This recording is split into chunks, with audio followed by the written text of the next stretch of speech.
شروع اللہ کے نام سے جو بڑا مہربان نہایت رحم والا ہے۔ جو چیزیں آسمانوں میں ہیں اور جو چیزیں زمین میں ہیں سب خدا کی تسبیح کرتی ہیں اور وہ غالب حکمت والا ہے۔ وہی تو ہے جس نے کفار اہل کتاب کو حشر اول کے وقت ان کے گھروں سے نکال دیا۔ تمہارے خیال میں بھی نہ تھا کہ وہ نکل جائیں گے، اور وہ لوگ یہ سمجھے ہوئے تھے کہ ان کے قلعے ان کو خدا کے عذاب سے بچا لیں گے، مگر خدا نے ان کو وہاں سے آ لیا جہاں سے ان کو گمان بھی نہ تھا، اور ان کے دلوں میں دہشت ڈال دی کہ اپنے گھروں کو خود اپنے ہاتھوں اور مومنوں کے ہاتھوں سے اجاڑنے لگے۔ تو اے بصیرت کی آنکھیں رکھنے والو، عبرت پکڑو۔ اور اگر خدا نے ان کے بارے میں جلا وطن کرنا نہ لکھ رکھا ہوتا تو ان کو دنیا میں بھی عذاب دے دیتا، اور آخرت میں تو ان کے لیے آگ کا عذاب تیار ہے۔ یہ اس لیے کہ انہوں نے خدا اور اس کے رسول کی مخالفت کی، اور جو شخص خدا کی مخالفت کرے تو خدا سخت عذاب دینے والا ہے۔ مومنوں، کھجور کے جو درخت تم نے کاٹ ڈالے یا ان کو اپنی جڑوں پر کھڑا رہنے دیا سو خدا کے حکم سے تھا، اور مقصود یہ تھا کہ وہ نافرمانوں کو رسوا کرے۔ اور جو مال خدا نے اپنے پیغمبر کو ان لوگوں سے لڑائی بھڑائی کے بغیر دلوایا ہے اس میں تمہارا کچھ حق نہیں، کیونکہ اس کے لیے نہ تم نے گھوڑے دوڑائے نہ اونٹ، لیکن خدا اپنے پیغمبروں کو جن پر چاہتا ہے مسلط کر دیتا ہے، اور خدا ہر چیز پر قادر ہے۔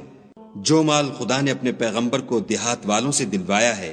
وہ خدا کے اور پیغمبر کے قرابت والوں کے اور یتیموں کے اور حاجت مندوں کے اور مسافروں کے لیے ہے، تاکہ جو لوگ تم میں دولت مند ہیں انہی کے ہاتھوں میں نہ پھرتا رہے۔ سو جو چیز تم کو پیغمبر دیں وہ لے لو، اور جس سے منع کریں اس سے باز رہو، اور خدا سے ڈرتے رہو، بے شک خدا سخت عذاب دینے والا ہے۔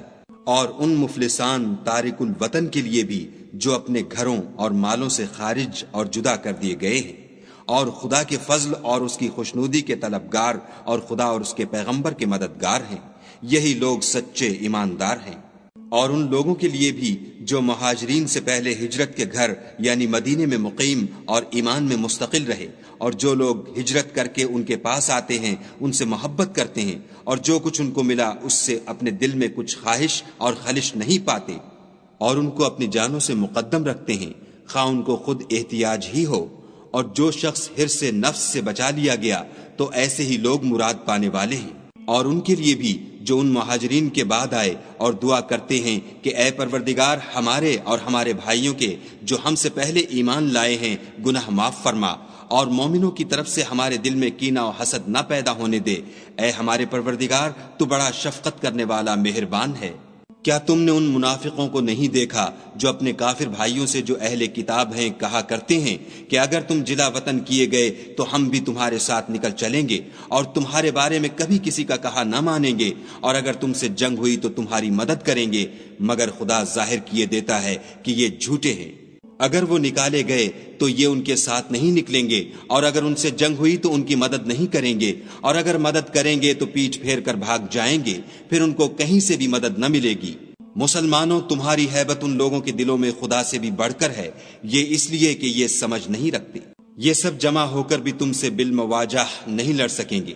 مگر بستیوں کے قلعوں میں پناہ لے کر یا دیواروں کی اوٹ میں مستور ہو کر ان کا آپس میں بڑا رعب ہے۔ تم شاید خیال کرتے ہو کہ یہ اکٹھے اور ایک جان ہیں، مگر ان کے دل پھٹے ہوئے ہیں، یہ اس لیے کہ یہ بے عقل لوگ ہیں۔ ان کا حال ان لوگوں کا سا ہے جو ان سے کچھ ہی پیشتر اپنے کاموں کی سزا کا مزہ چکھ چکے ہیں، اور ابھی ان کے لیے دکھ دینے والا عذاب تیار ہے۔ منافقوں کی مثال شیطان کی سی ہے کہ انسان سے کہتا رہا کہ کافر ہو جا، جب وہ کافر ہو گیا تو کہنے لگا کہ مجھے تجھ سے کچھ سروکار نہیں، مجھ کو تو خدائے رب العالمین سے ڈر لگتا ہے۔ تو دونوں کا انجام یہ ہوا کہ دونوں دوزخ میں داخل ہوئے، ہمیشہ اس میں رہیں گے، اور بے انصافوں کی یہی سزا ہے۔ اے ایمان والو، خدا سے ڈرتے رہو، اور ہر شخص کو دیکھنا چاہیے کہ اس نے کل یعنی فردائے قیامت کے لیے کیا سامان بھیجا ہے، اور ہم پھر کہتے ہیں کہ خدا سے ڈرتے رہو،